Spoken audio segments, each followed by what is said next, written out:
picked up a sketch card and I saved this, and I'm wondering actually if you can help me identify the artist because I have no idea who drew it. Let me expand so I can get a nice full view here. All right, I'm ready. So, are you ready? Okay, so it's a beautiful sketch. So it's from Marvel Matriarchs. The signature on the back just says AG. Oh, Alan Giannata. Out. This is why you're on the show today, Matt. Immediate, without hesitation. Matt's insane, man. Time, space, collecting. A multiverse of stories shaped by the choices we make. We are your guides across the Marvelverse, exploring everything from the MCU to cards and collectibles. Because every piece we collect tells a story.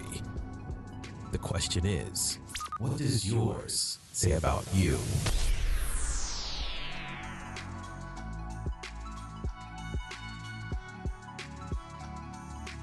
Yo, yo, yo! What is up, everybody? Welcome in to Across the Marvelverse, episode number 6. I'm your host, Jimmy. You may know me as Hermit Style, and I am joined by my friend Matt Fuller. Matt, welcome to the show. Great to be here. Dude, I am so excited that you're here. For Marvel Card friends, I am sure most of you know who Matt is. If you don't, he is a phenomenal collector of all sorts of cards, and I brought him on specifically today because we're talking about sketch cards. And Matt, who else would I go to to talk about sketch cards but Matt Fuller? I've got one or two. There's definitely just a couple.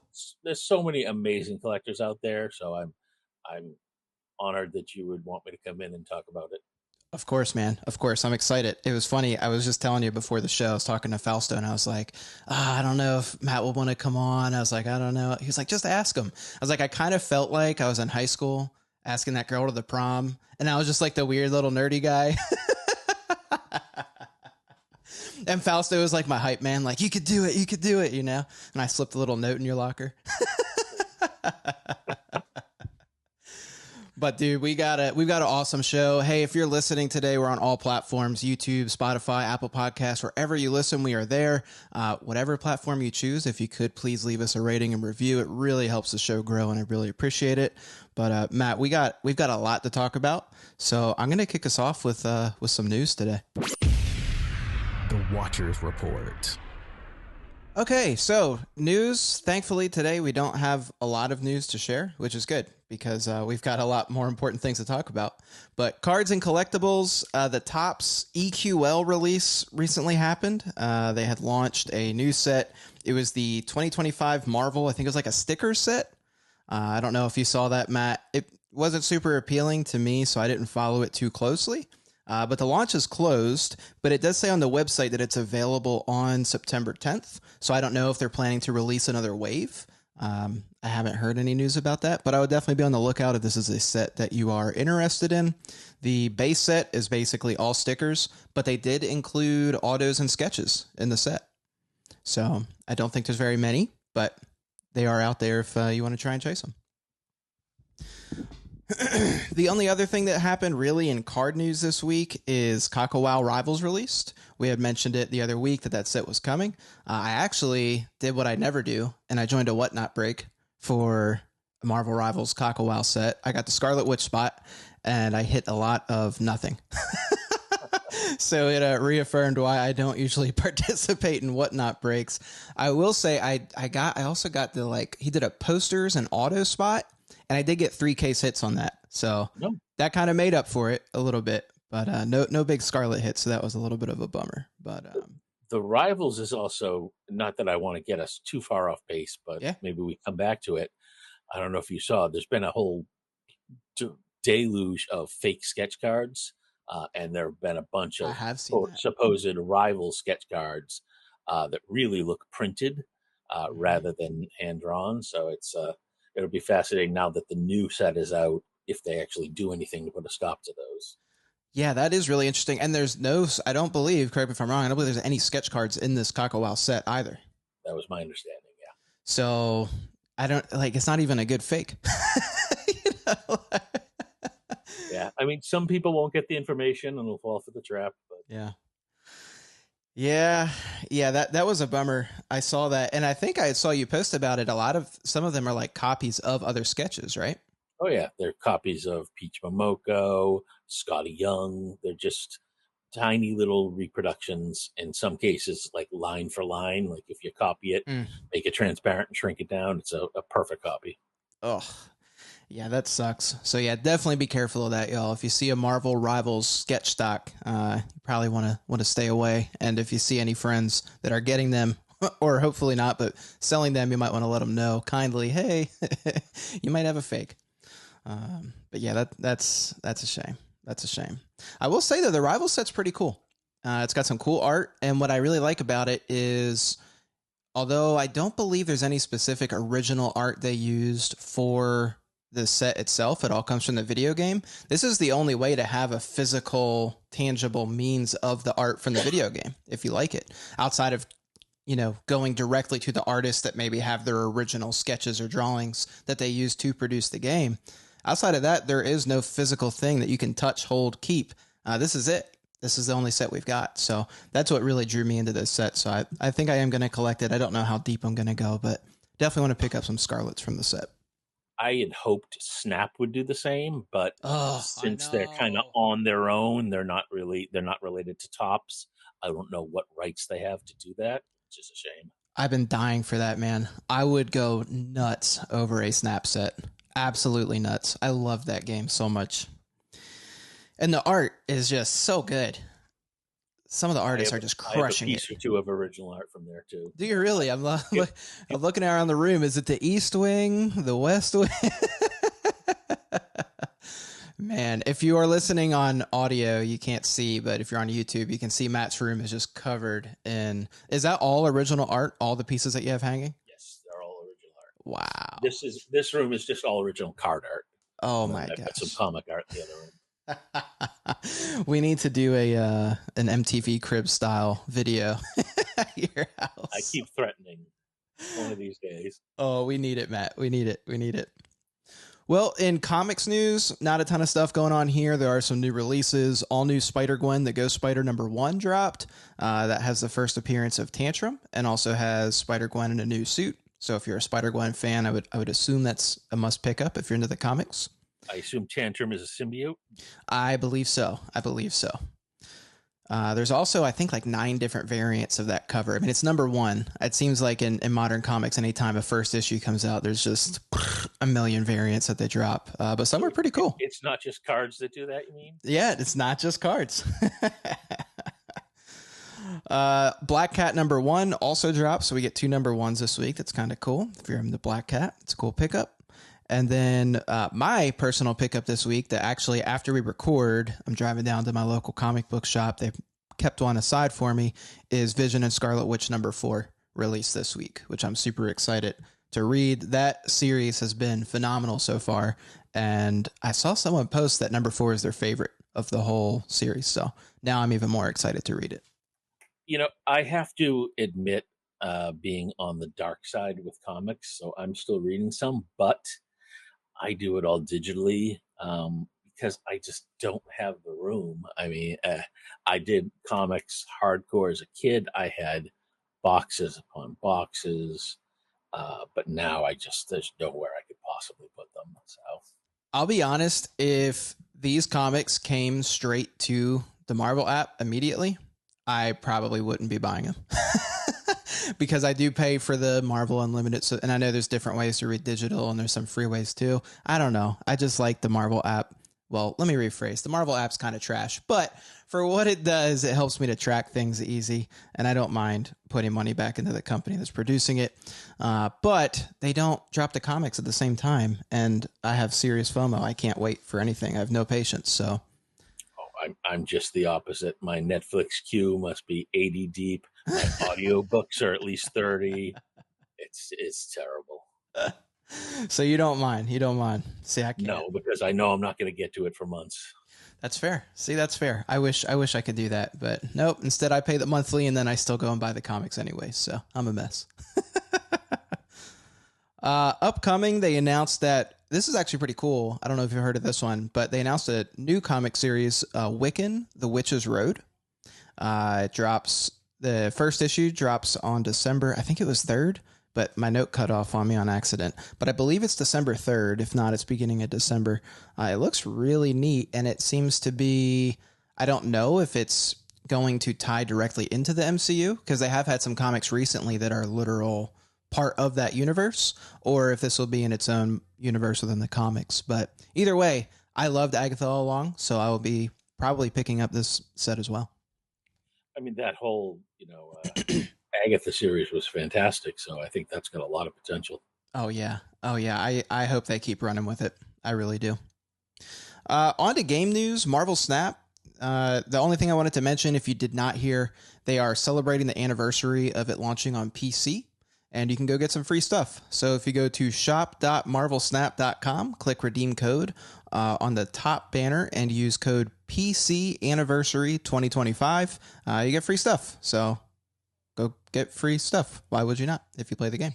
No brainer there. For Marvel Rivals, there is a new game mode dropping called Resource Rumble. It actually just dropped yesterday. If you're listening to this today, it's Saturday, August 23rd. It dropped on the 22nd. It came along with a new map, which is Clintar Throne of Null, and a new in-game event called Ancient Powers Awaken. I'll be honest, the in-game event didn't seem very exciting to me. I guess there's like a new Doctor Strange costume or something you can get. But yeah, if you're hardcore into Rivals, I'm sure you're playing and already know. But if not, or you wanted to get back into it, a few new things going on there. And last piece of news, Marvel's Deadpool VR drops on November 18th, 2025. This is previously announced, but they just released a new trailer for it. It will be on MetaQuest 3 and 3S. So cool stuff there. Matt, anything else you wanted to talk about with the news? No, I don't really stay up on the news. I think that Deadpool is really interesting. I want to peek a little more into that with the VR aspect. I could certainly have a lot of fun with that. Yeah, my brother-in-law just got a MetaQuest. I don't have a VR headset, but my brother-in-law just got one. And I would say it's pretty cool. I did the Iron Man sim where you like fly around as Iron Man. And it was great. I was running into walls, buildings, crashing, doing a really bad job, missing every target. But it was fun. I was definitely felt like I was Iron Man. And then they have the it's like Guitar Hero, but for VR. I forget what they call it. Beat Sabers, maybe. And the notes come on and you have to like swing the things. Swing. Yeah. Man, we were taking videos of everyone do it. That thing is, you're sitting there like, he looks so stupid. I've seen some videos of this one woman who the speed at which she moves is. So I would just look like I was flailing and falling down a mountain. So yeah. I'll pass on that. Yeah, I was addicted to Guitar Hero, but I was pretty good at it. I was not good at Beat Saber, so not my game. But hey, let's talk about some new pickups in the Collector's Hall. The Collector's Hall.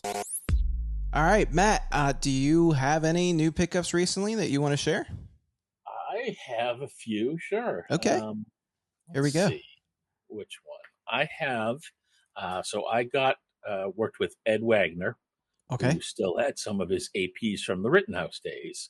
Nice. And I think we're going to talk about different sizes a little later. But this one was from 2014's Dangerous Divas 2. Oh, wow. And he did some chibi oh my ones gosh, for me. That's fun. I love the chibi art too. Oh, that's so cool. He also did, of course, I had to get a Danny. Wow. That's phenomenal. I love the kind of black-white style in the background too. It really makes those colors pop. Yeah. Mm-hmm. And he did one on his own, which was that I bought, which was more of a regular style X23. Oh, that's cool though. That looks. Oh, I love how the background's similar too. So they go together. Yeah, exactly. And in fact, he showed me this one, and I said, "Same style for Danny Chibi." That's awesome.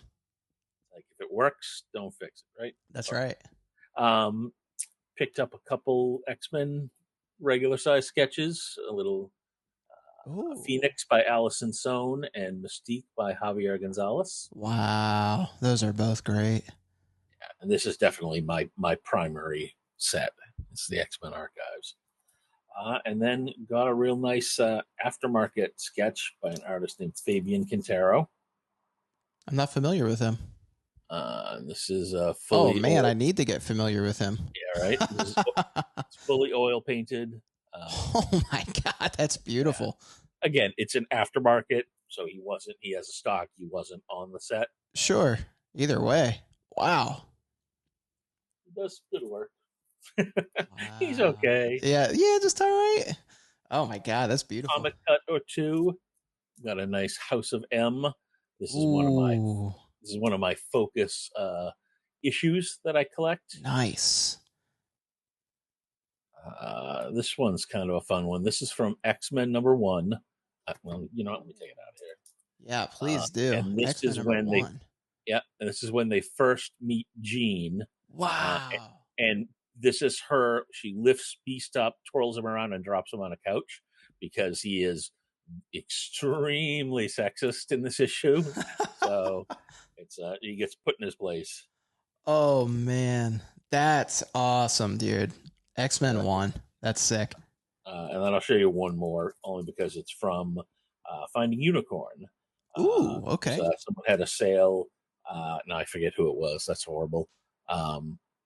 But was selling some sketches, and this one is a cover cut from Daredevil #16. Oh my God, the way they cut that panel too is just perfect.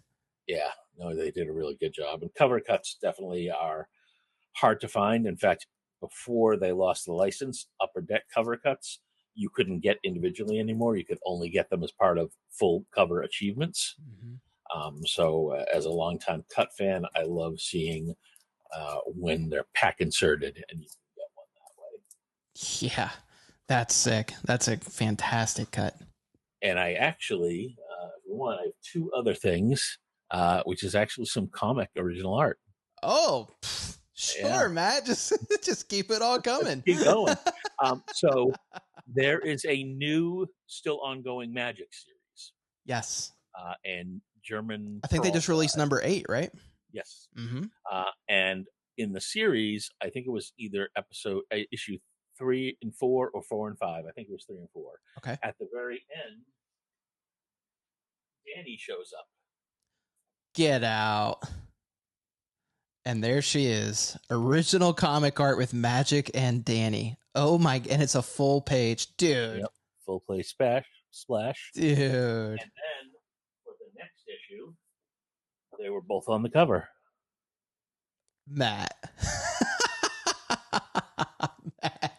That is so freaking cool, dude. If you're listening audio, you really need to jump on YouTube really quick. Look at what he just showed. That is cool. Now, that's cover, that is the cover art itself? I think so, because it's the cover artist. It's Peralta. Wow. I believe that's the primary. Oh my maybe gosh. Not. Who knows? I could probably look it up, but it had Danny, so I got it. No. Whew. Congratulations, man. That's fantastic. That is awesome. Very, very, very happy to have that. Whew. Okay. Well, I guess I'll just skip my pickups here. Nice try. No, did you have any others, or was that all? I think just that little bit was all. You didn't.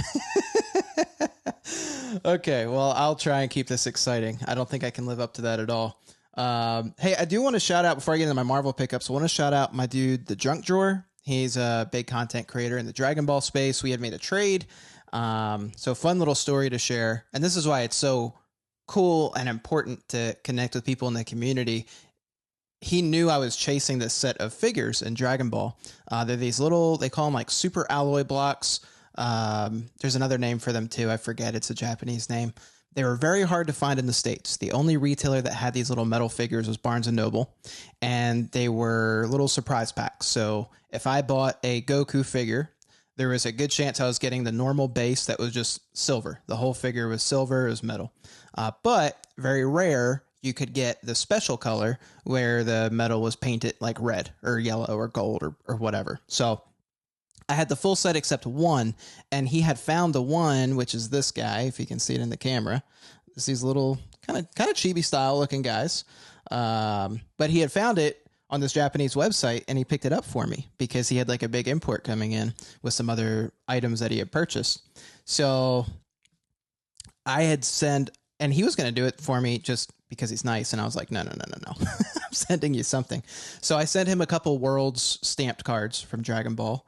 And because I did that, he also surprised me and added some extra figures. So I won't show all of them just because they're kind of hard to show on camera, but I will show the Master Roshi, who pretty much my whole Instagram persona, everything is based off of, but it's a super cool bronze Master Roshi. So he's going to go behind me on the display there, but just wanted to shout him out, man. Such a nice guy. If you don't follow the Junk Drawer and you're into Dragon Ball, please give him a follow, show him some love. He does. I don't know when he's going to bring it back, but he does a podcast as well for Dragon Ball. That whole mystery box thing is just, it's a booming industry, isn't it? Oh yeah. I mean, it sort of reminds me of that meme. This is the one of one gold Labubu, right? Yep. 100%. And these are old too. Like these started coming out, I think around 2018. It took me like a good 6 or 7 years to just track down the full set. Like just stupid hard to find. So I got caught up. You get that final one. What a feeling, right? Oh my gosh. I was like, oh. All right, on to the next. Okay, on to Marvel card pickups. I got to shout out my friend Reggie. He did a big sale recently of comic cuts, and I was lucky enough to pick up a bunch from him. I will show. That's where I got the Daredevil. Is it really? Okay, there we go. So shout out Reggie. Reminding me who it was. You're welcome. So we both indulged, I see. But he had some great Scarlets, and I was very thankful. He had reached out to me, and we worked out some deals. So this is from Avengers 172. This is Scarlet Witch riding on Wonder Man. So he's flying through the sky. She's hanging on to him. Very cool. For those on the podcast only, riding on his back, just to clarify. Well, you'll just have to see it. Couldn't resist. Sorry. Yeah, I knew that was gonna. I knew you were gonna say something. As soon as that came out of my mouth, I was like, I messed up. Will he or won't he? So this is not a Scarlet Witch cut. I've been branching out, been spreading my wings a little bit, Matt. Starting to pick up just cuts from issues I like or characters I like outside of Scarlet. And this one I saw, it was like, I gotta have it. So this is Infinity Gauntlet 1, and just this great shot of Spidey. And just had to have it. For those listening, it's got this like kind of triple panel look, and Spidey's dead center on it from Infinity Gauntlet #1. Between that, the framing of the lines, the white around his head, the text box, I mean, that's just perfect setup. Yeah. These two cards I just wanted to show. This one, he didn't even tell me he was giving me. This was a present from him, from the cards I picked up. He knew I collect Scarlet Witch, so he included an out of 199 Red Prism Scarlet Witch from Marvel Platinum. Just super nice of him. And then he would not let me do the deal, which there's more to show, but he wouldn't let me do the deal without me taking this blue medallion out of 25 Scarlet Witch. He just wouldn't let it. He was like, no, you have to get it. I was like, I don't collect it. He's like, I don't care. You're getting it. I was like, I don't. And he made the deal so good. He was like, no, you're going to get it. So here it is. Blue and the red's a nice combo there. It is really nice. So he was too kind. We did pick up a printing plate. So we got a 101 yellow printing plate from 2016 Marvel Annual, Scarlet Witch, of course. Some of those annual plates still you can get really good value on. Really good. Yeah, I will say his price was very good on that for me. I picked up 2 cuts from X-Men 4, which is Scarlet Witch's first appearance. Scarlet Witch not featured on them. The ones where she's featured are hard to find. Extremely hard to find. I really overpaid for my last one, but I was okay with it because I needed it. But it's also first appearance Quicksilver and Toad, I believe, right? Yes, I'm pretty sure it's Toad. Definitely Quicksilver and Scarlet Witch first appearance. Blob was 3. Yes. Magneto was 1. So, I want to do a 9-page in the binder of all X-Men 4. I'm getting close, not there yet, but those two definitely help. This is Avengers 20, just a nice little close-up of Scarlet. So many good Scarlet cuts in that set.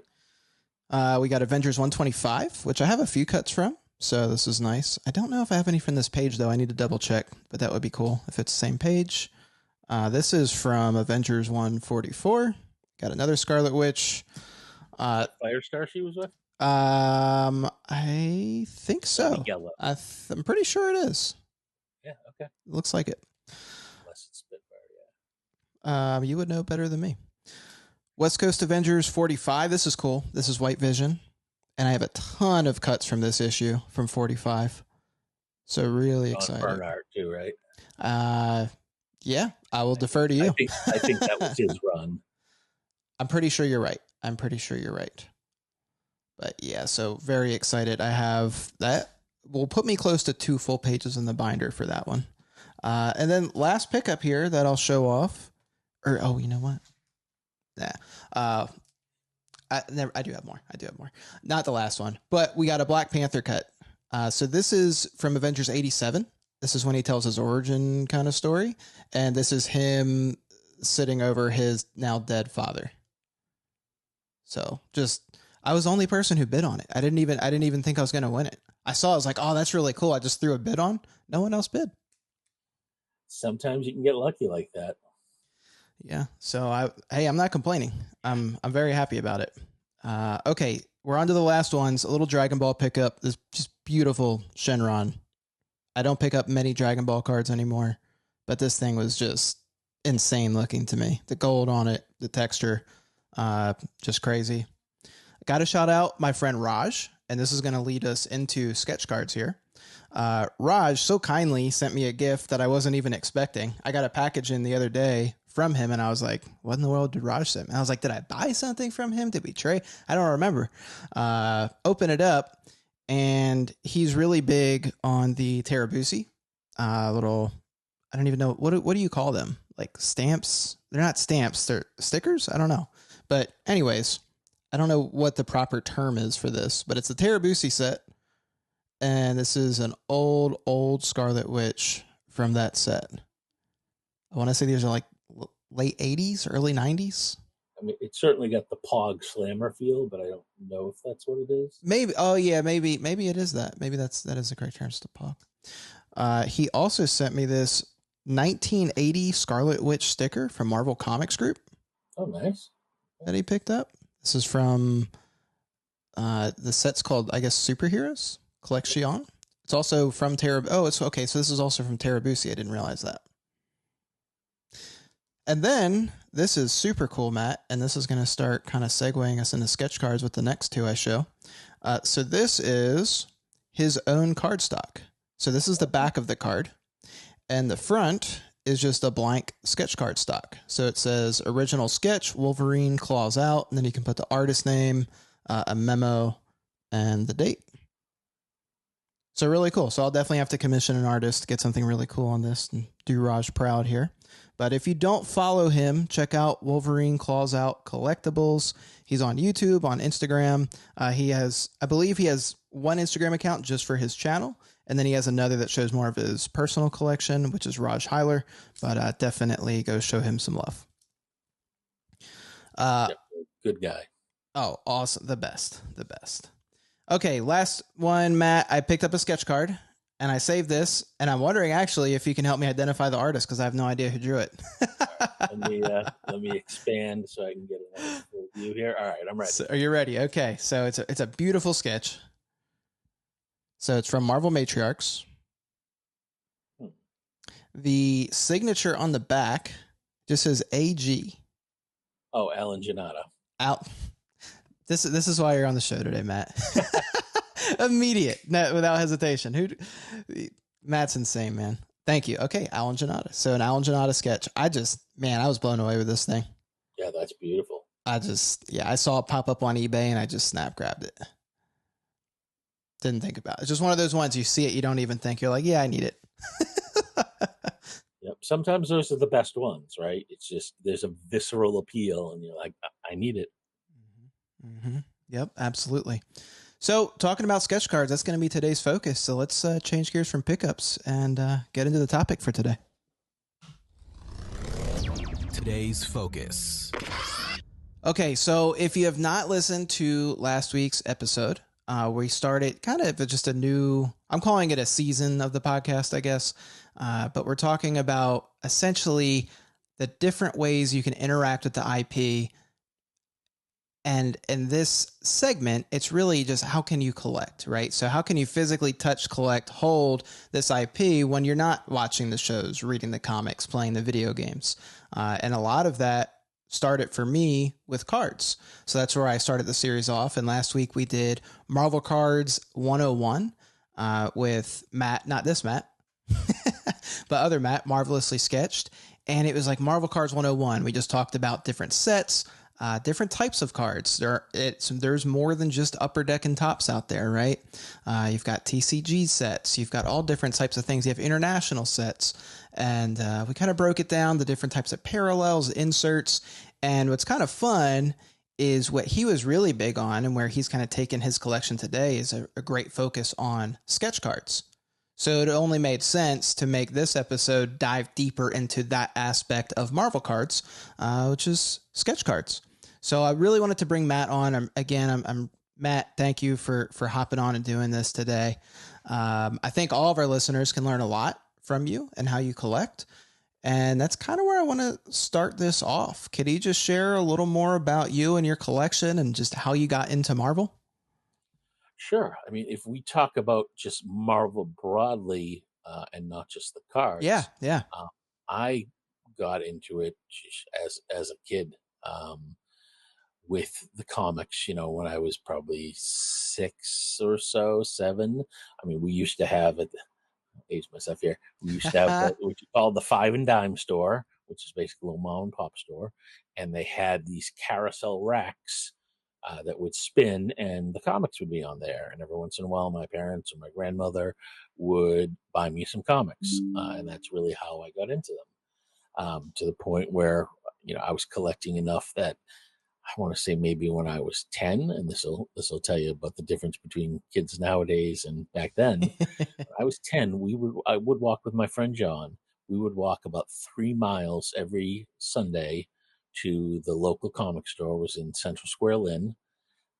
And we would go there. I had my paper route money that I was doing that at like age 10. It was ridiculous how young I was working on a paper route. And we'd buy our comics. And I was into Avengers. I was into X-Men. And that kept going really up until about high school.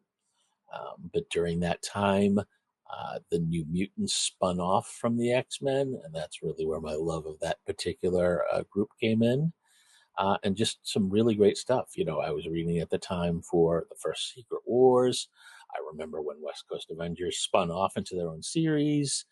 It was even a little into DC too, and I remember when Crisis on Infinite Earths came out, and that was sort of that was one of the first time you're like, oh look, they're just copying Marvel, right? And it might have been the other way. Crisis might have actually come out first. Either way, they copied Marvel. Yeah.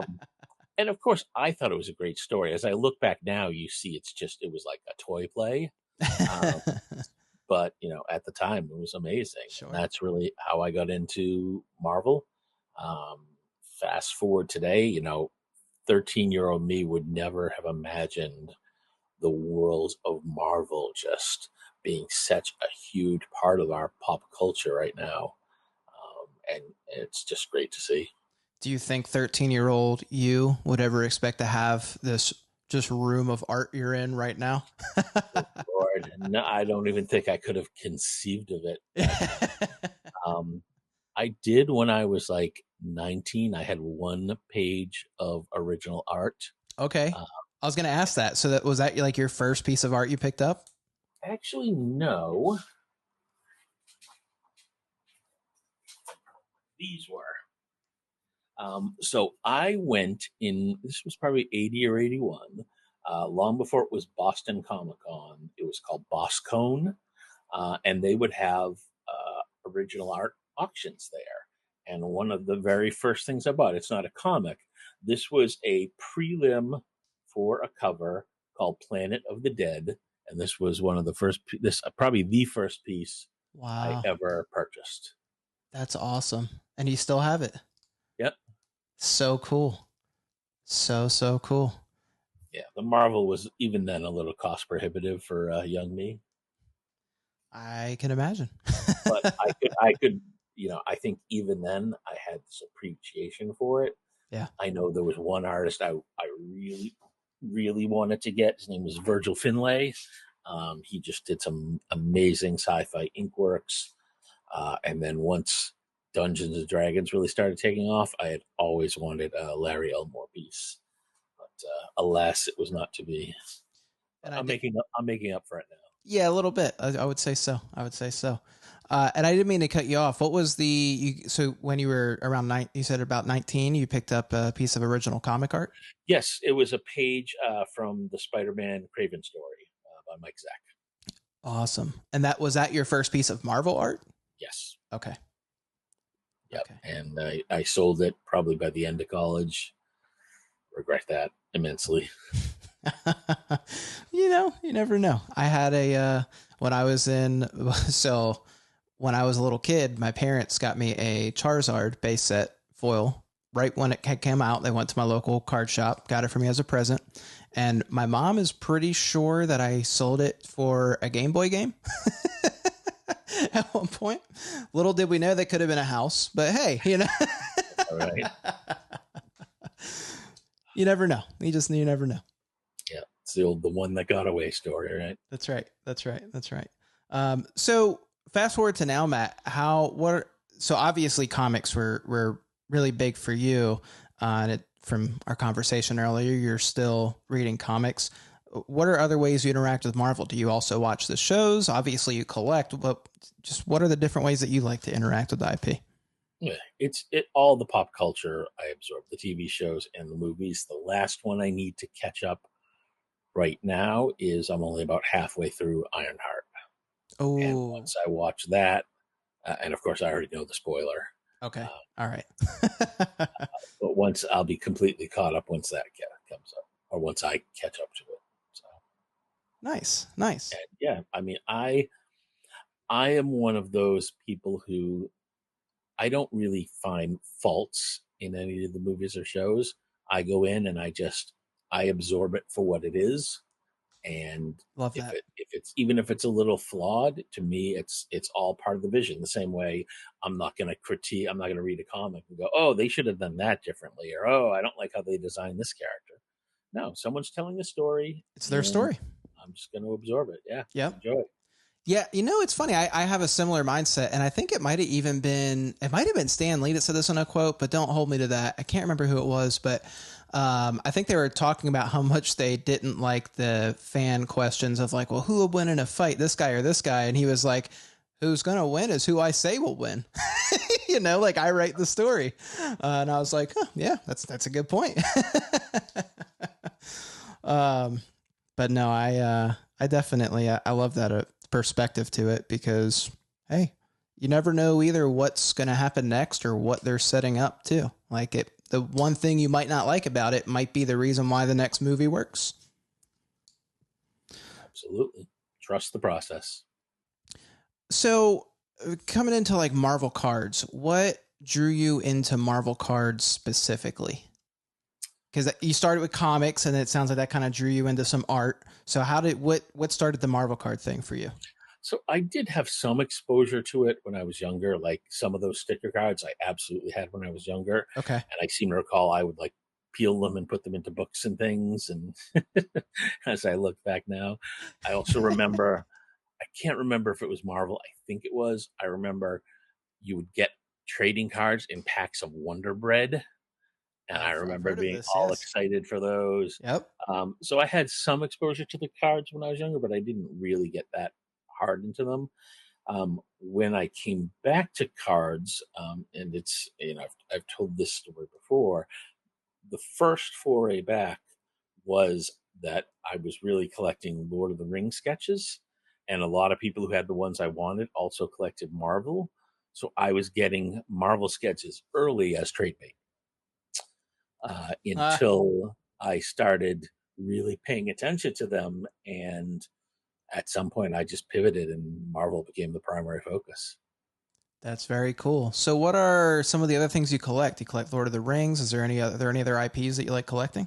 I had collected a bunch. I had gone heavy into Rick and Morty, Walking Dead, and Star Wars sketches, but a few years back, well, more than a few now, I realized I was spreading myself so thin that there was no way to keep up with everything. So I made the decision to get rid of everything except Marvel, Middle Earth. The only other set I collected and have kept, just because I thought they were fun sketches, was Adventure Time. And I've got maybe a 9-page or two of all the others, so I kept something just to remember, what I had collected. But yeah, and I really, Adventure Time is done now. It was just a one-time set, and you really don't see anymore. So to me, I put a pin in that, and it's done. It's done. Lord of the Rings, you see very, very few cards pop up, so I might see one a month tops. So that's mostly done. With the original top sets, those came out in 2006 to 2008, and even to a few years ago, there were some Cryptozoic sets, The Hobbit, and then CCX Middle Earth. Even those have sort of dried up in terms of finding new stuff out there. So that's mostly done as well. And really the only one doing on an ongoing basis is Marvel at this point. Yeah. Yeah. It's a good point. And I think there's, if I remember right, I'm not super into Lord of the Rings. I've watched the movies, but I don't really follow it too closely. I think there's a show that they're working on, right? A new show? The Rings of Power. They've had 2 seasons on Amazon already. It seems to be doing pretty well. I think it's one of the few shows that is safe on Amazon, unlike Wheel of Time, which they canceled, just because they spent so much to get the license. I don't think they have a choice but to create the content. I see. So that's at least positive. And again, I enjoy it for what it is. Some people are really bothered by it. I don't mind at all, though. Do you think that you'll get any, I'm wondering if Upper Deck will end up picking up, what is it? Rings of Power, you said? If they'll pick that up as a new set or anything, do you think that'll happen? That's an interesting question. I don't know that Amazon has spun anything off. They didn't do Halo. I forget who did. Halo had the cards. Mm-hmm. I don't know that it's interesting enough to them. It's probably just a rounding error on their balance sheet, just to license it out. But it would certainly be. It would be very, very interesting. Yeah, I'd enjoy seeing it. All right. Well, fingers crossed. Maybe we get something. So coming back to Marvel, what has your experience been like with collecting Marvel cards? You're very tenured as a collector. You've collected a lot of different IPs, lots of different mediums. What's it been like just collecting Marvel cards specifically compared to some of those other things? And also thinking about where you started, where you are now. Have your goals been similar or have they changed over the years? I just kind of want to hear about your experience overall collecting Marvel cards. Definitely changed over time. Initially it was purely sketch cards. And even that was a little tough. Before Marvel, I was also very heavily into autographs. So there was definitely some temptation to go the autograph route, and I've mostly avoided that. So for the longest time, it truly was just sketches. And that changed first when I discovered comic cuts. And that was sort of my silent little side hobby for a long time. I very rarely talked about that, if at all. And I was just quietly acquiring and enjoying them myself. And then the biggest change was when I decided to character collect and went after Danny, and really got a lot more into the cards and chasing across sets than I had until that point. Until then, I would make binders of base sets and some parallels, but more just as something fun to do and sure. Have something to flip through the binders occasionally. But most of my experience on the base sets since I restarted in Marvel has either been things that I acquired while chasing sketches. So I built up base sets in the process, like Marvel Masterpieces 16. I didn't just throw away the cards. I was able to put some nice sets. But yeah, once I went character collecting, then I had to go all the way back. And then ultimately, right before Upper Deck lost the license, I also had to deal with the glut of variants, which is got to get 30. It turned into like 30 different cards you had to get.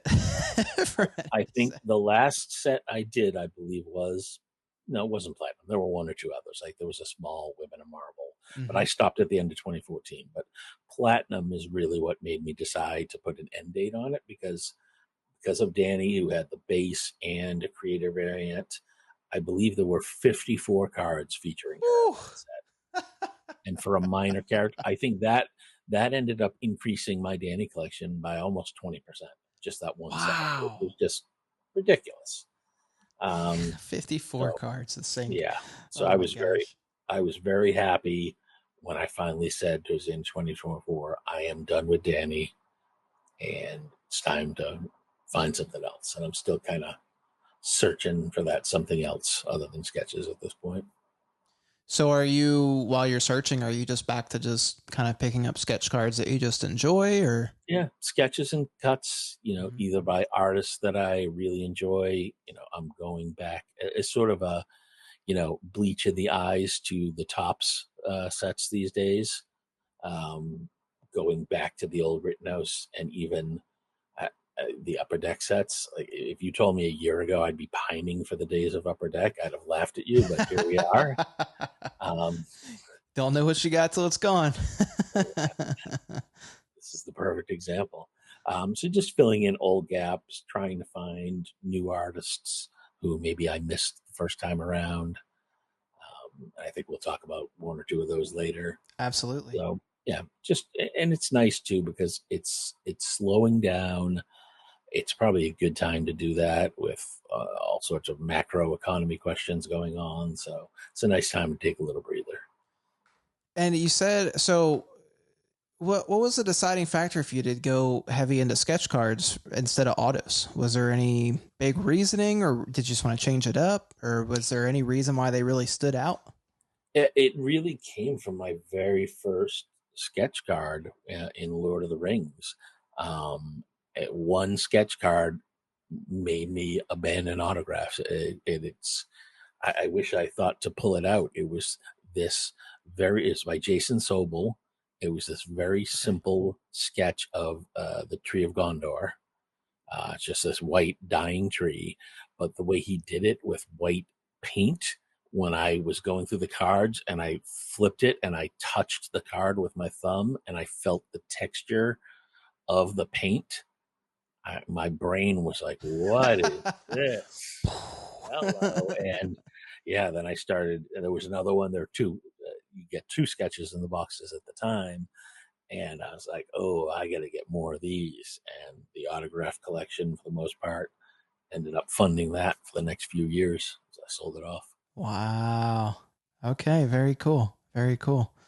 So I guess I was going to ask what the first sketch that really blew your mind was. It sounds like that was it. Yeah. I think in terms of just getting me into sketches, there were definitely some Lord of the Rings ones that blew my mind. There was an artist out of New York, Len Bellinger. He did some absolutely stunning cards. Alison Sohn was heavily into those sets. She's a great artist. Renee DeLiz. There were so many artists I was introduced to in those sets.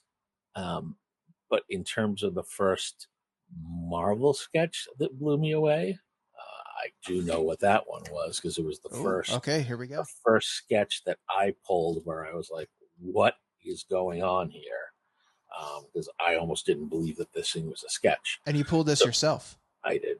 Nice. So it's from 2017 Marvel Premiere. There were some really beautiful ones in Marvel Masterpieces 16, don't get me wrong. That's where I discovered Liddy Lee, really enjoyed her stuff.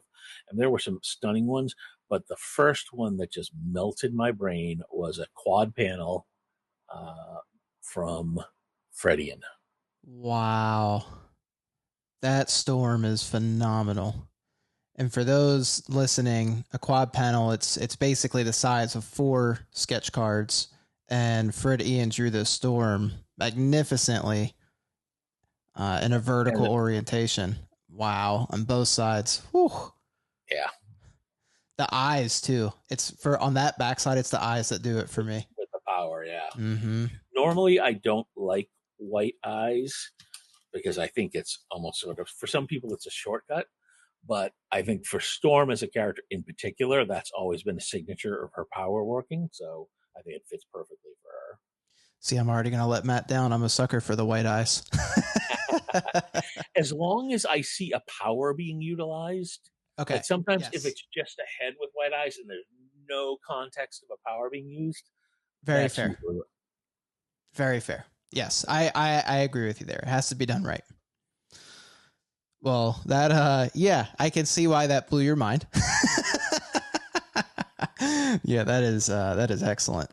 And speaking of, like, on I think it was episode 2, I had graded on the podcast, and we talked about his museum method of collecting, and it's really just kind of explaining how he curates his cards and kind of giving other people ideas on how to curate their collections and also how they display their collections, things like that. But I'm just curious, do you go about kind of curation periods where you're going through different ways to collect, or do you have any kind of methodology behind how you're going about acquiring and collecting these sketch cards?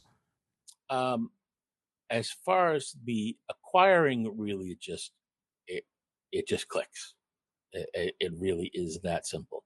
I do have certain artists who I'm always on the lookout for and trying to add them almost regardless of the card. So it could be any character. It's the artist. Here's a great example, and I didn't show this one. This is one I picked up. One artist I love. His name is Iman Casalos. Dude, oh my gosh. That's so crazy you brought him up. I love his work. I want one of his pieces so bad. Oh, that's sick. This one is very sketchy, if you will, for his work.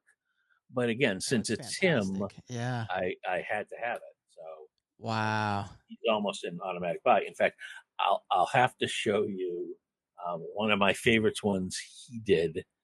I want to say he somewhere did only between like 3 and 5. He did a Dragon Ball Z inspired subset. That is how I found out about him. Oh, you did? Okay. That is what made me find out about him. I looked at his work. I was like, oh my gosh, I have multiple eBay searches saved with different spellings of his name. So I can hope I can snag one day. But now I know I'm competing with Matt Fuller. So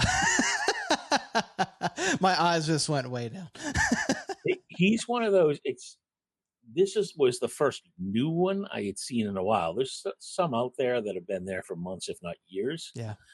Mostly because, the price is just too high, right? The rent is too damn high. Yep. Really got to be a certain age to get that joke. But yeah, and there's some artists I'll absolutely tell. But as far as, so that's how I curate on the collecting side. On storage and display, I mean, mine honestly is as simple as it it's just binders. Okay, and so I was really excited to talk about this, though. How do you organize? Do you organize it like alphabetical order or by artist? Or it's by set and by artist. So, for example, this one, these are my Marvel Premiere 2017. These are only the oversized, and it's from the artists from D to J. Wow. So it's set and alphabetical. Now, how do you organize by set? Are they organized like in the year the sets came out? Or do you do one set per binder? Yeah, at least one set. Well, most are one set per binder. Some where I only have a 9-page. I've got one miscellaneous one that has something like 40 different sets because they can all fit in one binder. Okay. But a lot of the bigger ones, like my Marvel Premiere, I think I have 8 binders for all of them. Wow. X-Men Archives, I have 6 or 7. So depending on the size of the set. Multiple. Absolutely insane. Absolutely insane. Yeah. And then my curation is, like I said, straight alphabetical. And what I'll do is I get a new one. Usually, especially if it's singles, I won't put them, I leave no space. So when there's a new one, I put it at the end. And then either once or twice a year, I'll go back and then resort the whole binder and put them where they belong and shift everything down the line. And that's just always an excuse for me to go back into the binders and see them. Now, do you have any caps on like, okay, I've hit this many. If I acquire a new one, then I need to sell or trade one, or is it to the infinite? I should have that, and I threatened to do that. Usually the way I do it is a slightly different approach, where I kind of do, in the traditional sense of the word, a decimation, where I'll say, okay, I have this many sketch cards, I need to sell 10% of them. And I force myself to go multiple passes through the collection. I'm like, okay, I start with one binder and I look at every single sketch. And if my first impression is I could live without this, I take it out. So I might get 75% of the way there on the first pass. And I'm like, okay, I need to do another 50 or so. So then I really start digging. I like how casually you say 50, just another 50 or so. But then I start to, at that point, I look for flaws, right? It's one that at first glance, I'm like, oh, I like this. I want to keep it. Maybe it's the style. But then I'll be like, okay, if I really look at this, the fingers are kind of janky. So that's in the sell pile, right? There's a lot of bleed with the colors. They didn't do a good job and it bleeds off the sides, whatever it is. I'll look for, something that I don't like about it. And shout out to Rick Ortiz, who's the master of finding flaws. Like if I have a question, I'll be like, Rick, what do you think about this? And 2 seconds later, I'll get a text that says trash. Okay, done.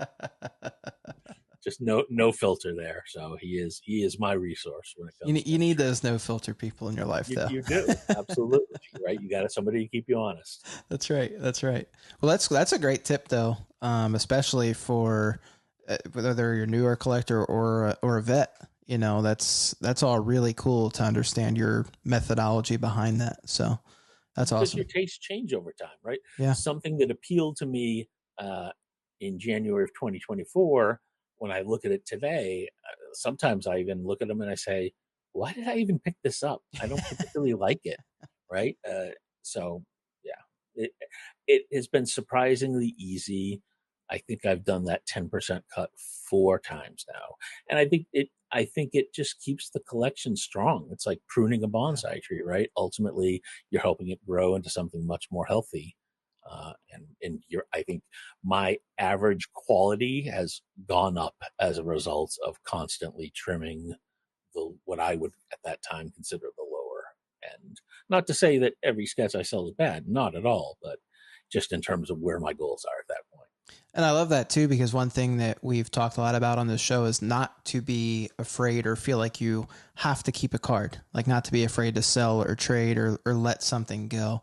I think a lot of people have trouble with that for many different reasons, but ultimately to grow your collection, to get it, curate it to the exact place you want it to be, it's a constant evolution.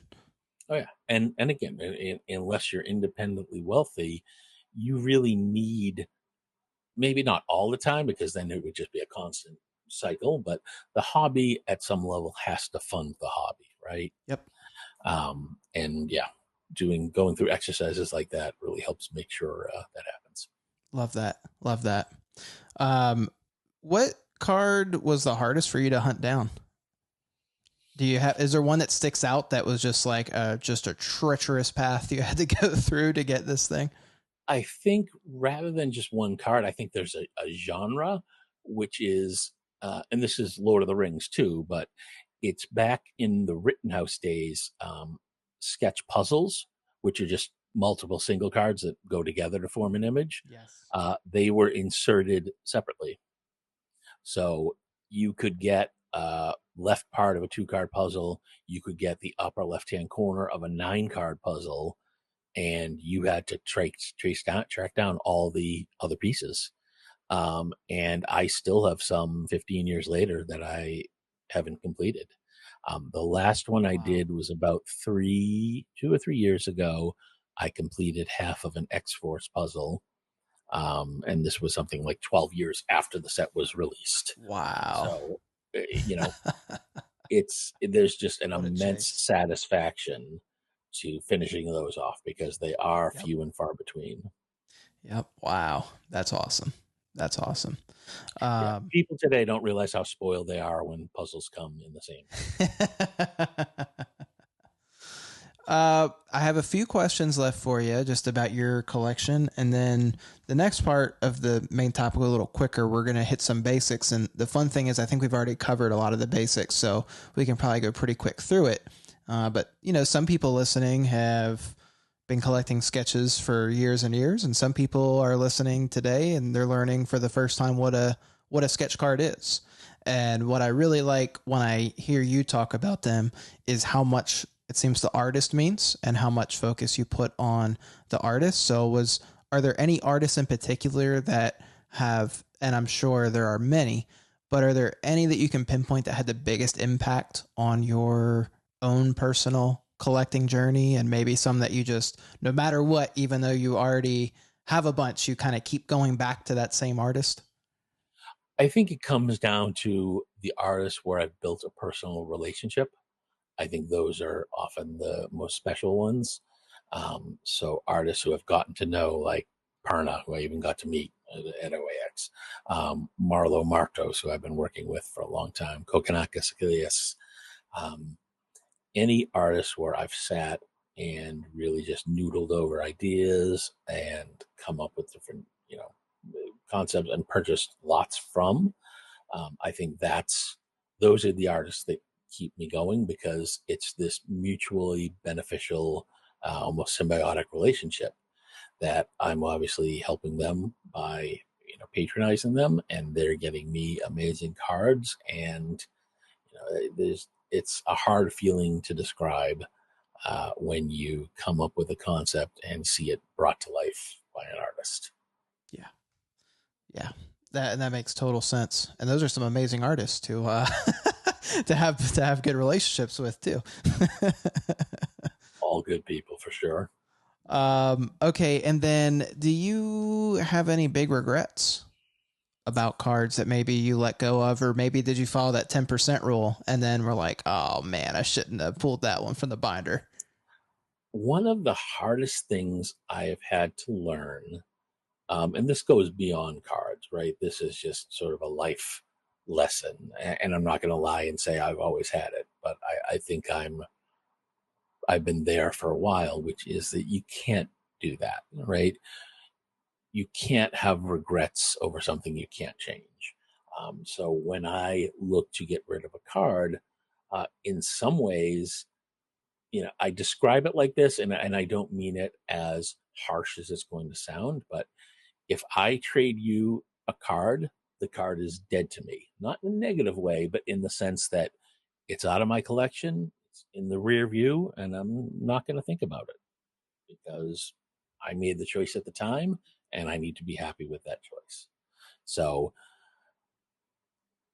the last time I regretted,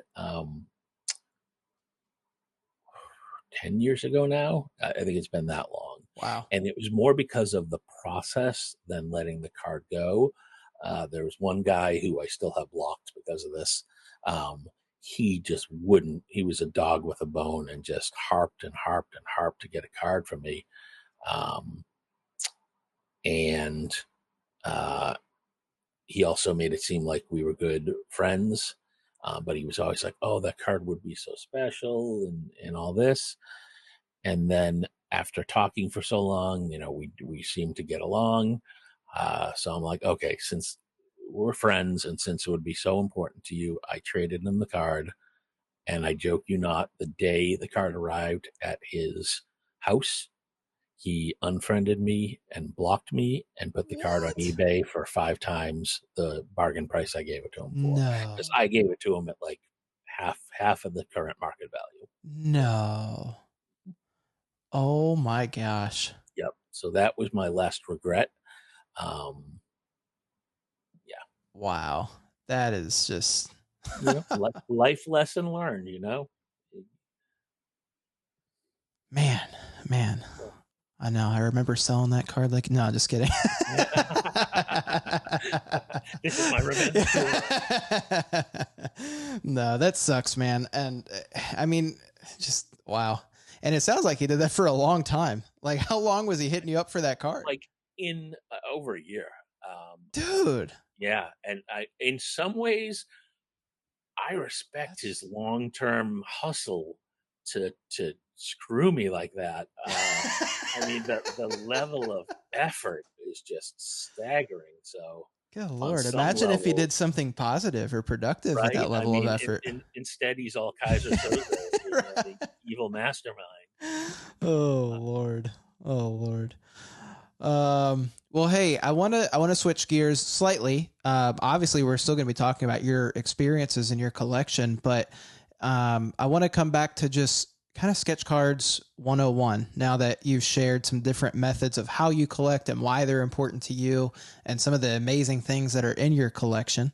I think for the most part, we've pretty much hit what sketch cards are. They're basically cards. Oftentimes, if they're pack pulled, we're talking about a blank card that an artist had gotten from a card company where they were hired to complete X amount of pieces for a set.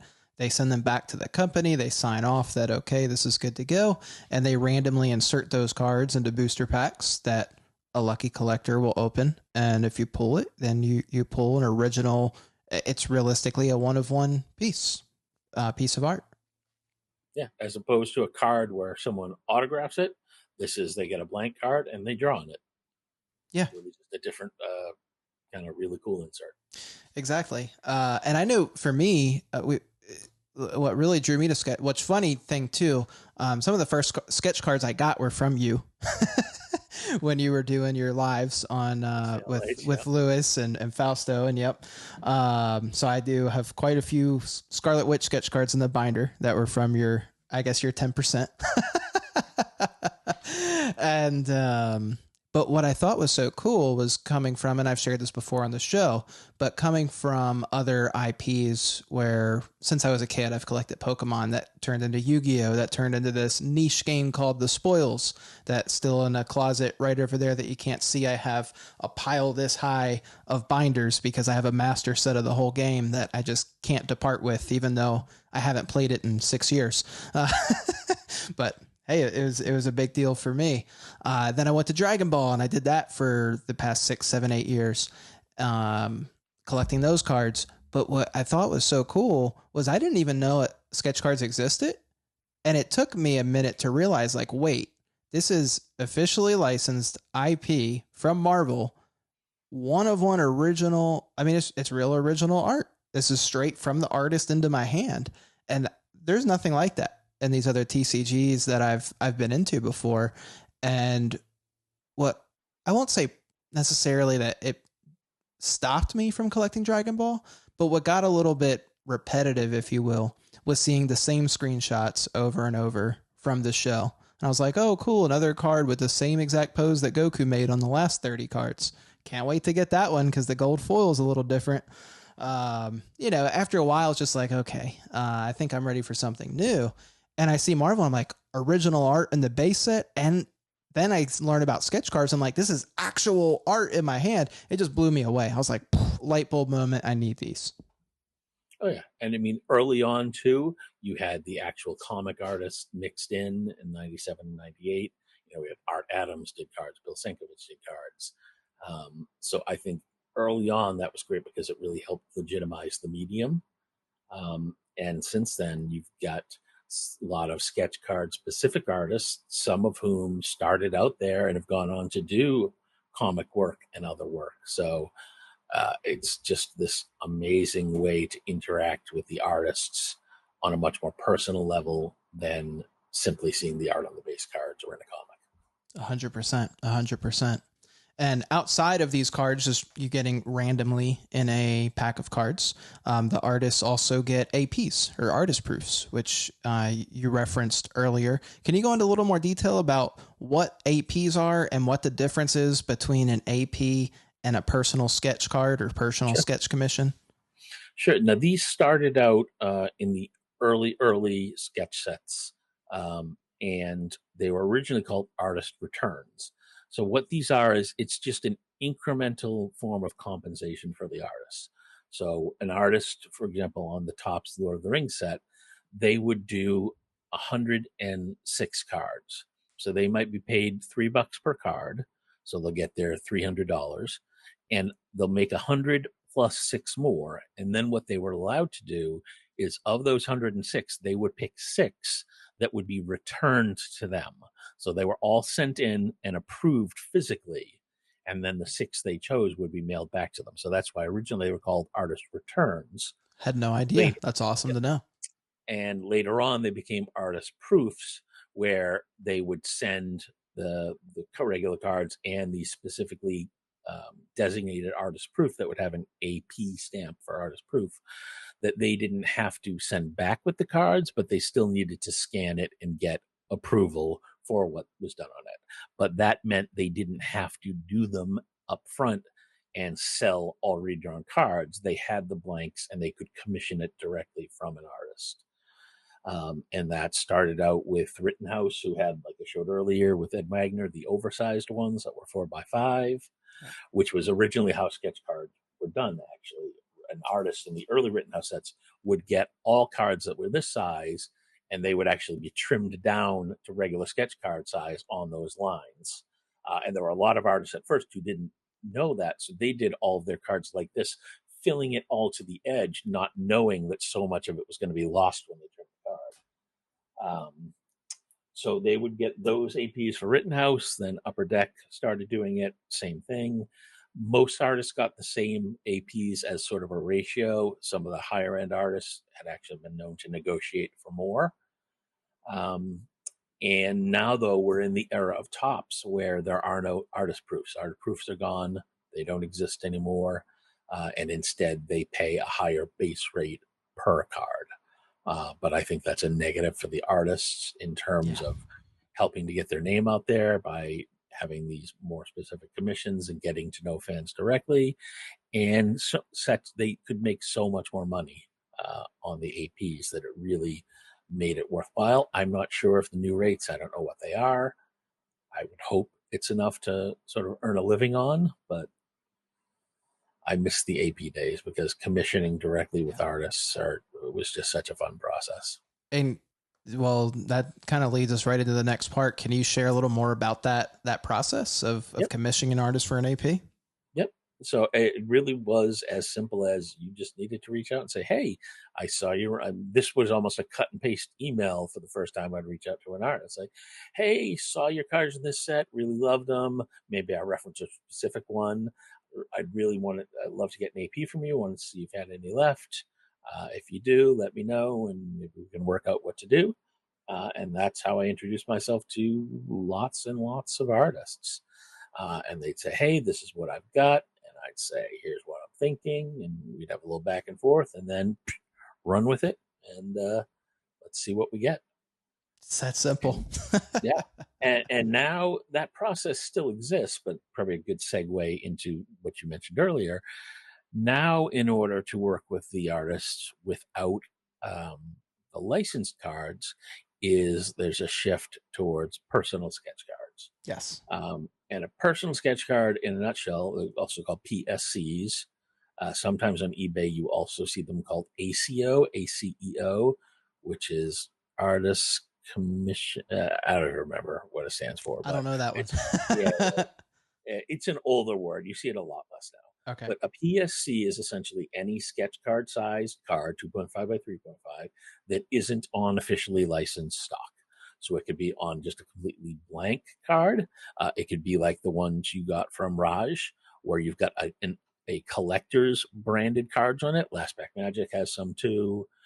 It could be on a third party one, like it could be OAX stock. It could be MentalCon stock. Somebody else's like Gabe's Cave does them as well.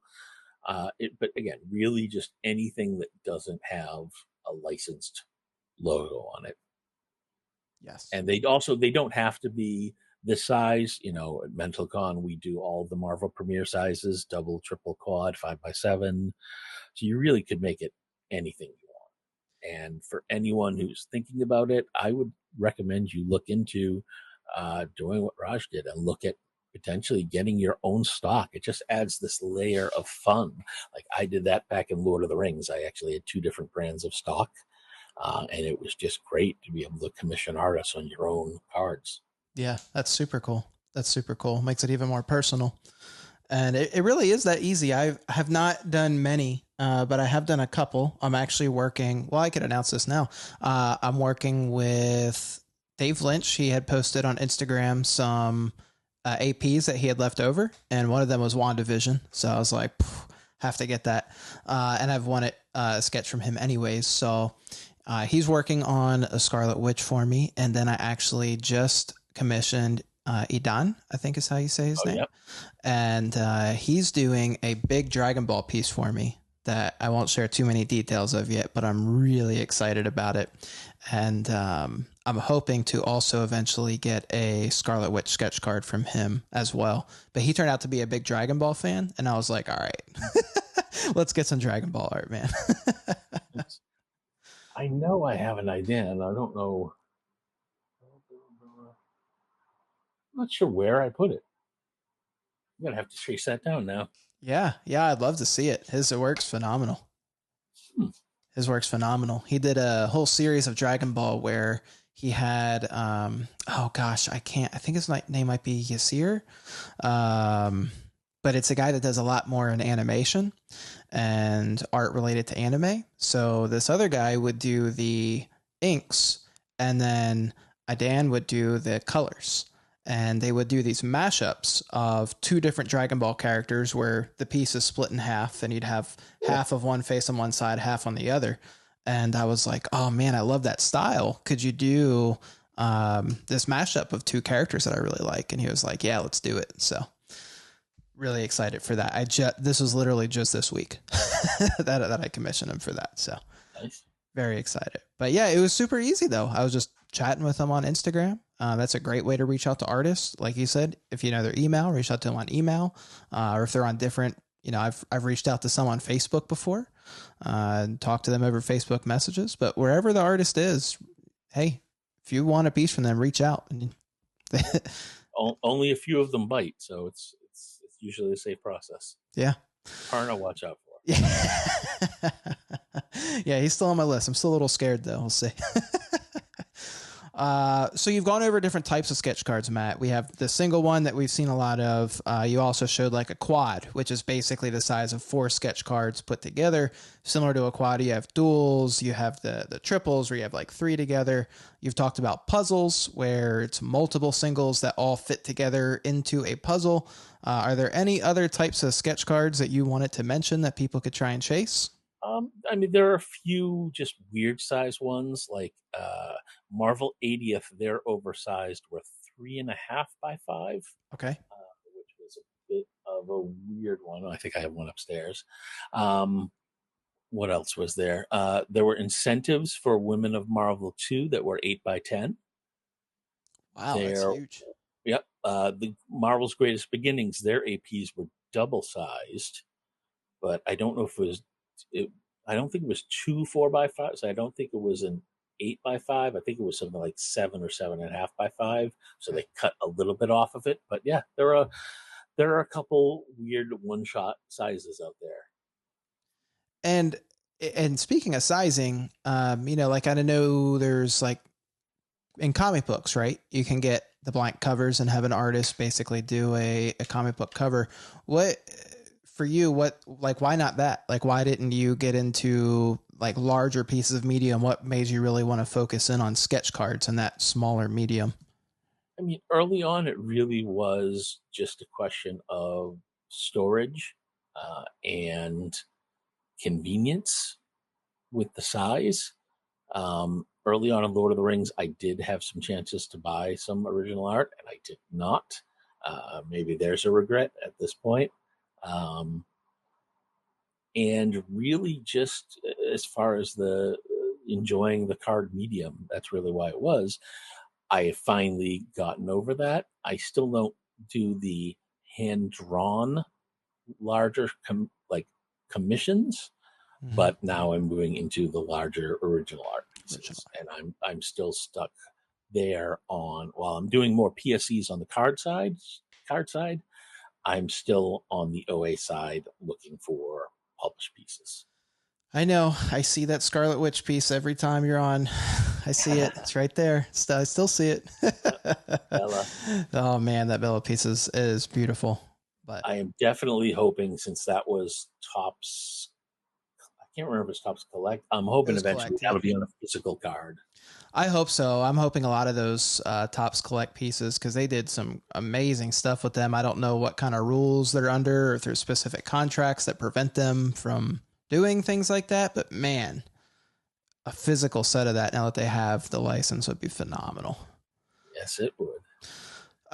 Okay, so I want to shift more into talking about specific artists, Matt.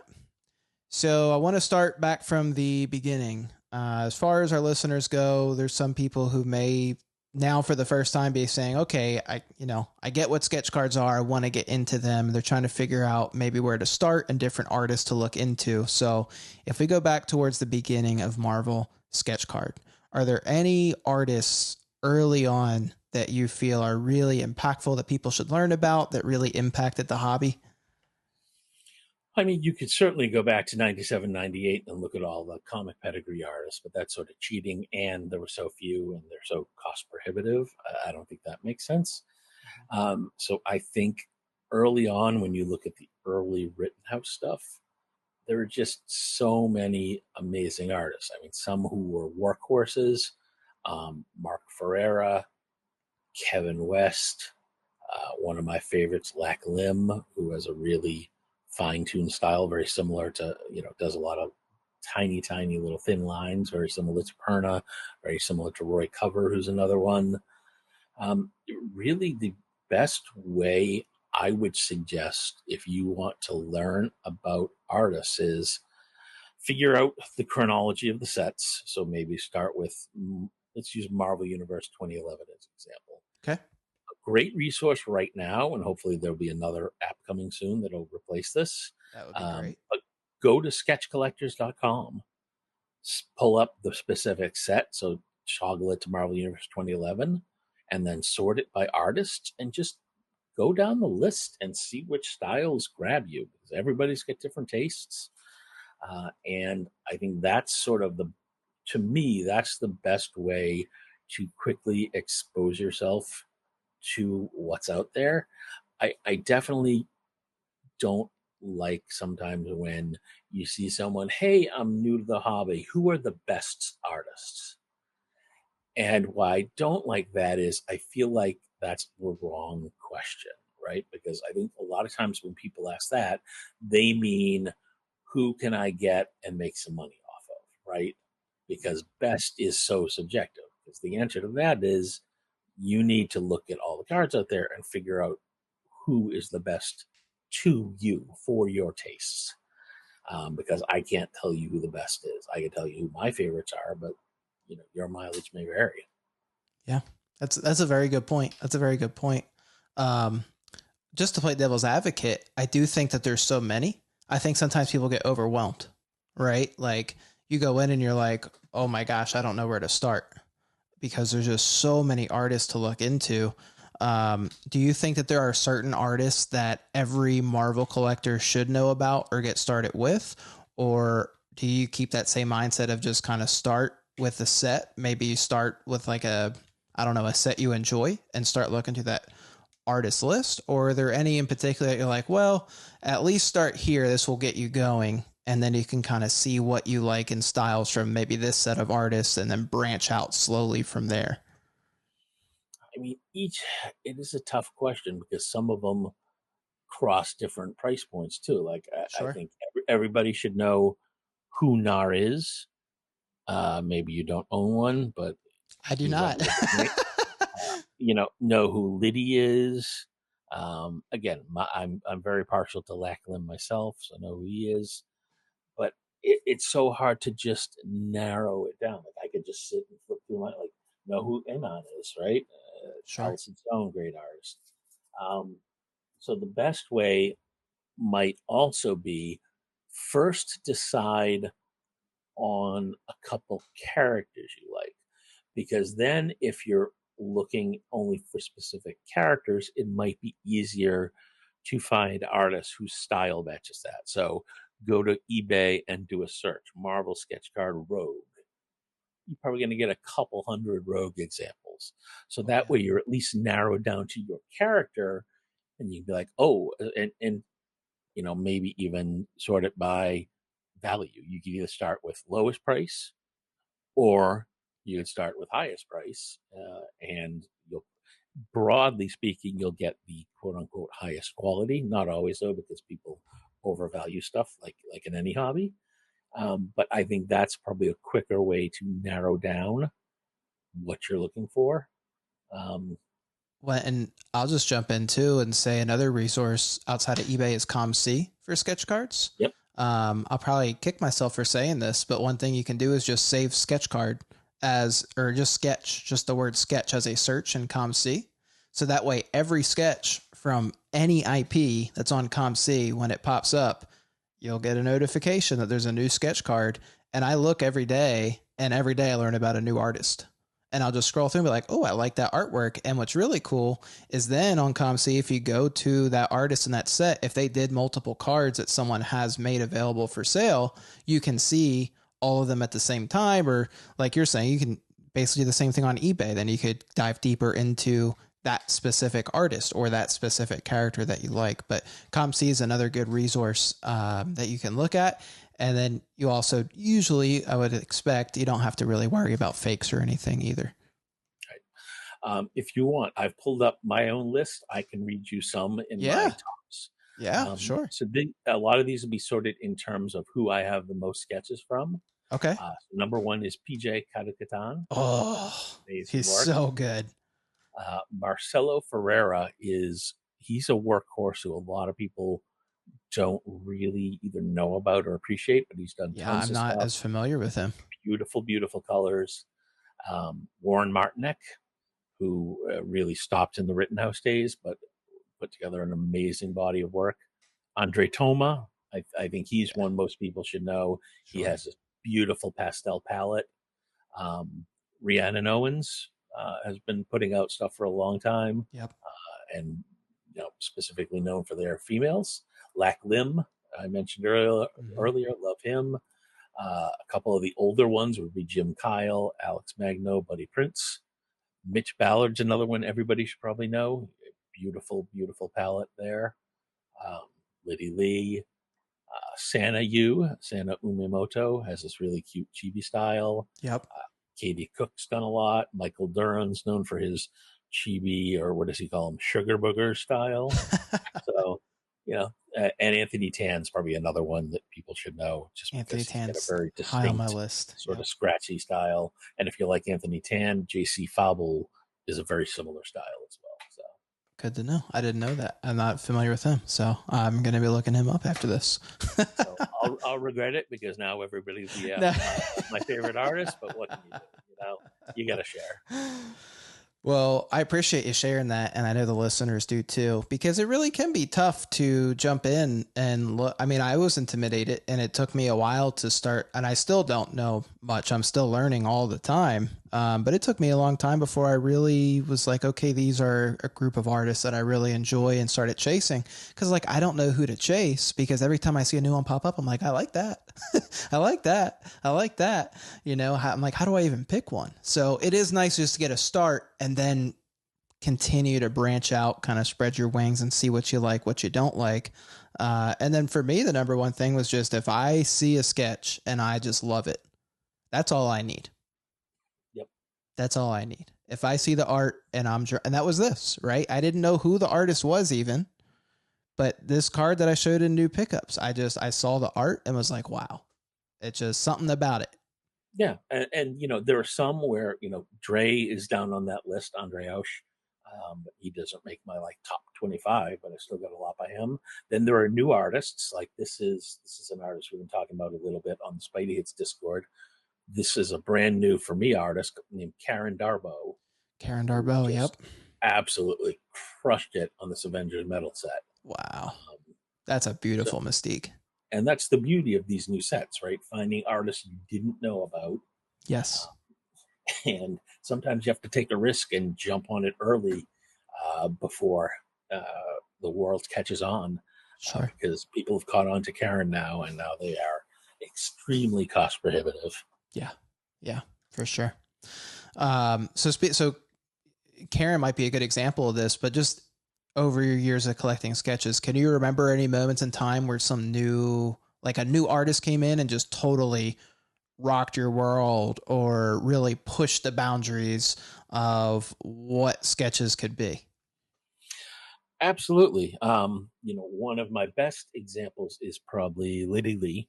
I first bumped into her on the Marvel Masterpieces 2016 set, and Liddy's style was just so different than everyone else at the time that it just really resonated. And this is before her style really just continued to change and got even better, if that's the right word. But so being able to see that early and just really appreciating it was great. Other artists who really changed. I thought I had a second page pulled, but I guess I didn't. I think Karen's a new one. I think her style is really seems like she's a great example. New boundary.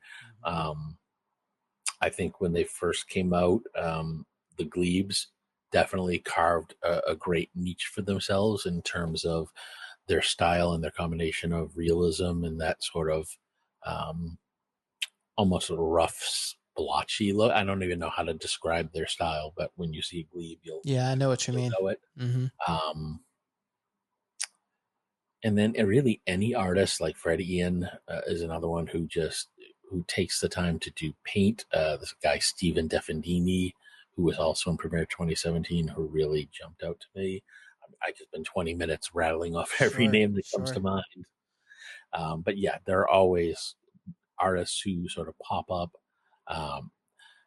One sort of an equivalent to Karen, again, back in 2017, was this artist who's done lots of covers and other comic art. Genevieve Brumal did some amazing quads as well. So sometimes you get lucky in that they'll find an artist who'll come on for just one set.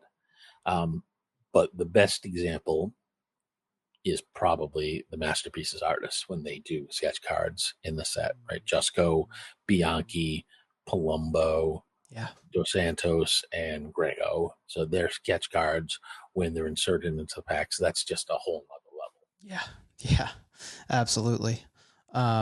Cool. Well, we've hit on a ton of artists already. Are there any others that you just like to highlight in general that we haven't had a chance to talk about? I know there's tons, but I didn't know if there was any specific ones that you wanted to talk about on the show today. Again, I could just run and run. I think we probably, no, you could. I think we probably touch it, because my worry is if I start doing this and then I miss someone, I'm going to be upset with myself. So yeah, why don't we just go with the ones I've already named? Okay. All right. I like it. We're going to start wrapping up this segment. So as we start wrapping it up, as far as the future of sketch cards, where do you see that heading? Where obviously we've entered new territory with no longer having upper deck. We're into tops, which we've already talked about how we're in a much more limited capacity in what we see for sketch cards. Those sketch cards currently on the market are reaching new heights based really solely off hype and rarity and just the top's name behind it. Not saying that's good or bad. It's just what it is right now.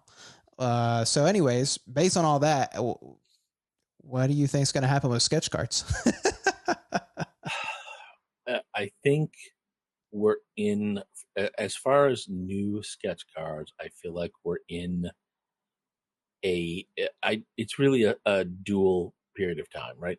For existing collectors, it's probably a downturn in that it's harder to get new sketches. The APs aren't there, and the prices just aren't in line with what has been the standard for the last 20 or so years. This whole artificial, like, sketch cards were already one of one, but labeling them with a one of one stamp just seems to be like crack for some people, right? It's just for changed some reason, the equation. Like an artist who on the last upper deck set, you could get their cards consistently for $100. All of a sudden people are selling and people are buying for $1,500, $2,000. And just the style is the same. The only thing that changed is the stock. Yep. And I think that's attributable to the new Marvel side collectors who have come from Topps, either sports or Star Wars, and have been trained that one of one stamp and rarity means something's incredibly valuable. So for those collectors, this is a great time to be in Marvel, right? This is what they're used to. Sure. They like the excitement of buying something high and trying to sell it high. I don't. They and I'm not going to say those people aren't collectors. That debate has come up. And to me, anyone who buys cards is a collector. It's just a different collector than those of us who were here in Rittenhouse and Upper Deck are used to. That doesn't make it bad. That's just different. And the way I'm advising people to get around it is there's still tens of thousands of sketch cards. Just focus on Rittenhouse. Focus on the Upper Deck sets. These new collectors thus far have not shown, at least from what I've seen in the market, an inclination to go for any sketches other than the Topps ones. So you know what? Take it as an opportunity to, maybe for you, go back and find some artists from these oversets that you haven't been exposed to, and get them for what must seem like an absolute bargain compared to the current top prices. Right. And there is so much room to build a sketch collection that way. Yeah. And if eventually enough people come and they start realizing that they can look back and the prices go up, there's nothing you can do at that point. But I don't really see that happening. I see the new collectors as just focused on Topps. In fact, I bet some of them don't even know Upper Deck or Rittenhouse. I was just going to say that. Yeah, I was like, I don't even know that they know. Oh, I got this Chrome Sapphire Wolverine. This is his rookie card. Yeah. This is the first Topps set he appeared in. Again, different mindset. Sure. And, we as the existing base who are witnessing this, we just need to change how we collect. And I think there's a ton of room to do that and a ton of opportunity. I agree. And that's great advice. Do you have any other advice that you want to share with the listeners? Don't stress, I see so many posts where people are bemoaning it. Look, we can't control it. This is Topps has the license. This is the way it's going to be. Multiple sets, breakers are the new norm. It's going to be really hard even to put together a base set. Rather than focus on that negative, just go back and, put together sets from these old ones you're arguably better off in terms of a lot of them have original art. You don't have to worry about the same recycled hits over and over. Go back and find a set where the art appeals to you and focus on that and put together a base set and even some parallels for a fraction of what a new top set would cost you. Yep. That's great advice. And I 100% agree with the sentiment. If you can't control it, there's no reason worrying about it. You just pivot and really focus in on how you get enjoyment out of the hobby.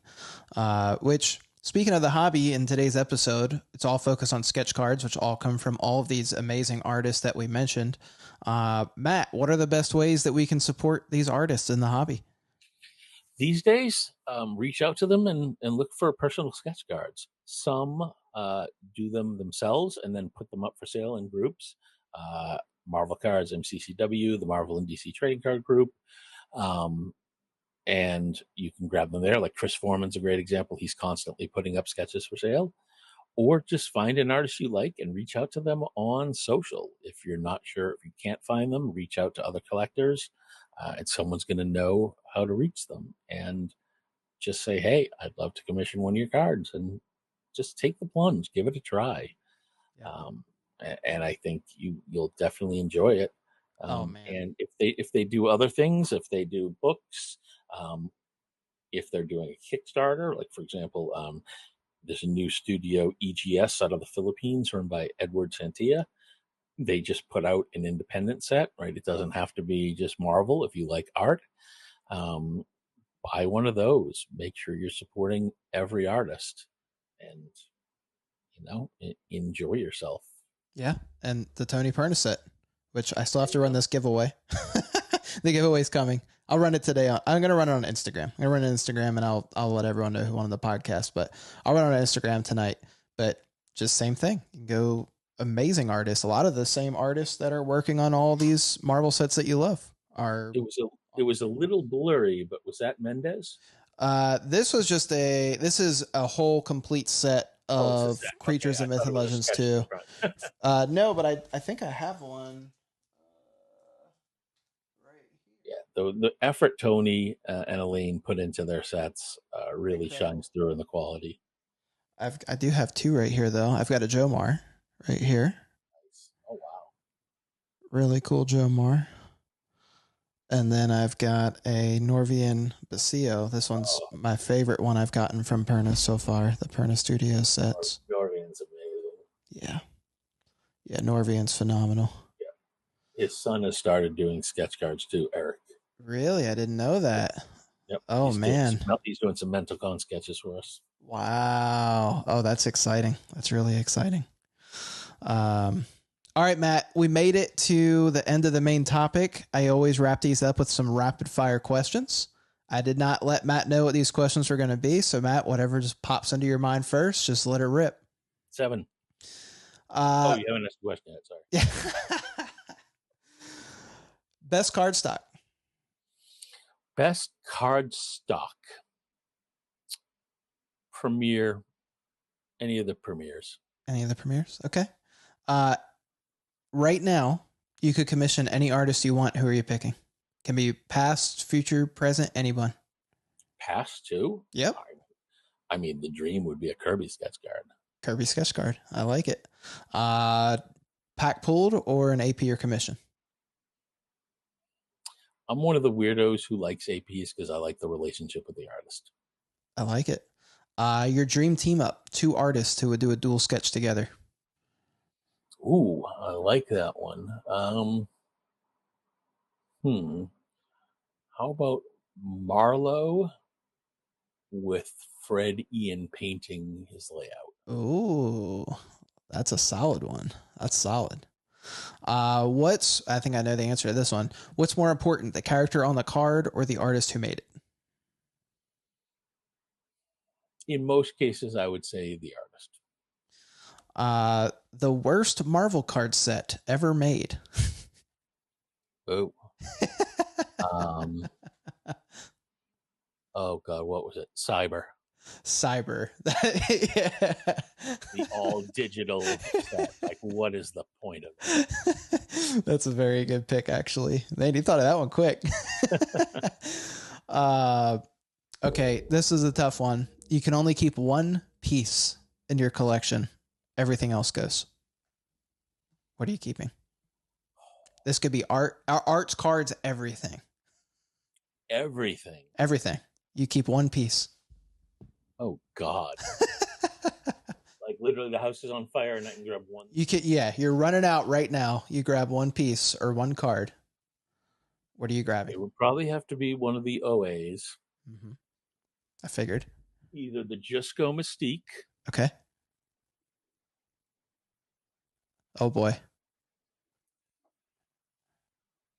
Or one of these two, the Bianchi Wolverine and Cyclops. Uh-huh. Or the Dos Santos Triple Iceman Angel Gambit. It'd be one of those 3. So pick one. Which one are you grabbing, man? The triptych on my way out the door. Okay. All right. I know that's a hard one. It's a hard one. I know. Okay. This is a lighter hearted question. Who wins in a sketch war, Magneto or Dr. Doom? In a sketch war? Yeah.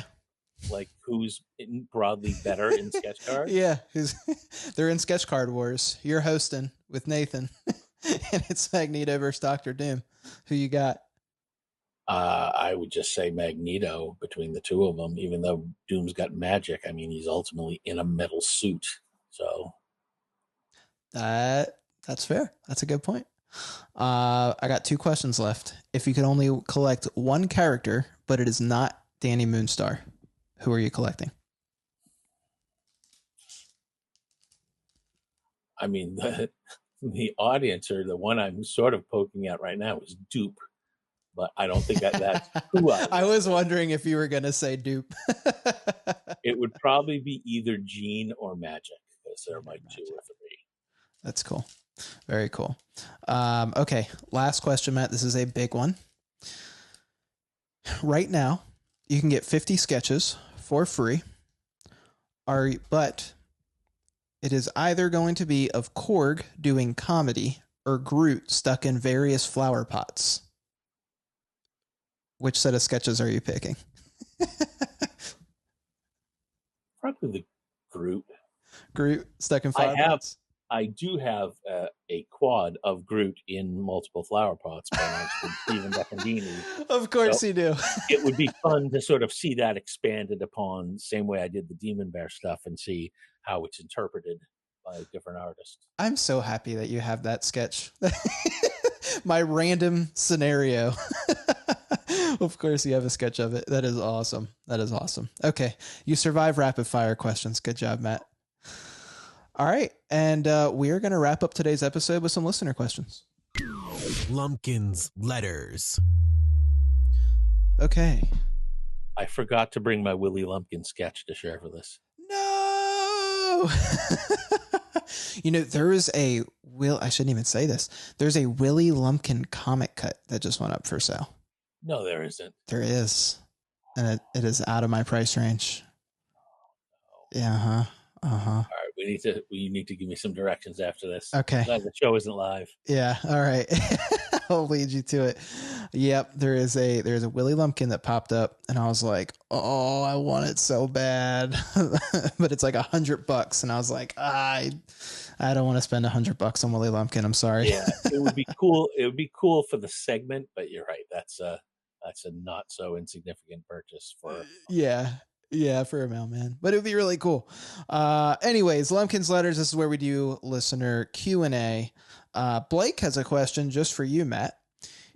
He said, if Marvel did a full Lord of the Rings graphic novel series, like they did for Stephen King's The Dark Tower series, what artist would you want on the series to bring the story to life? I think there could be a ton, but the first name that pops into my head is Michael Oeming. He was the artist who did Powers, and he has a very angular style and dark, which I think could really work well with some of the settings. Nice. Okay, very cool. And then Off-White Tim dropped a question on Instagram. By the way, if you want to drop questions on Lumpkin's letters, the best way to do it is to send me a message on Across the Marvelverse on Instagram. Usually what I'll do is the day we're recording, I'll post up a story where you can just drop them right in.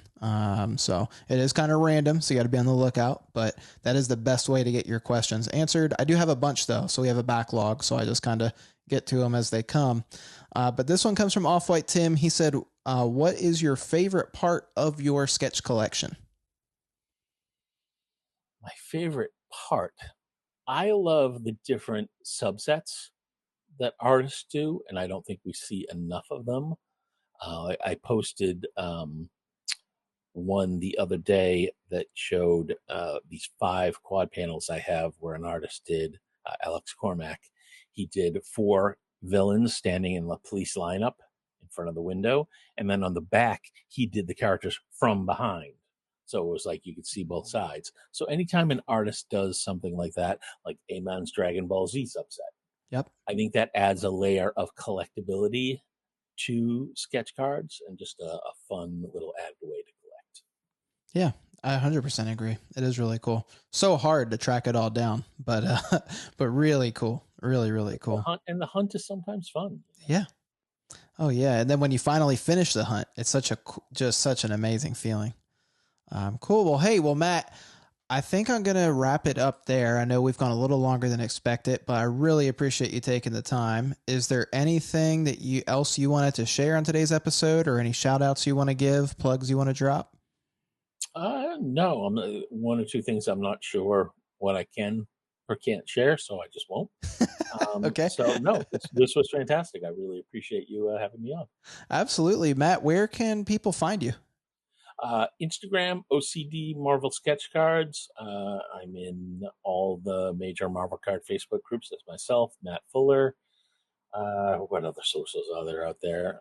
And Discord, I'm beamable_Matt.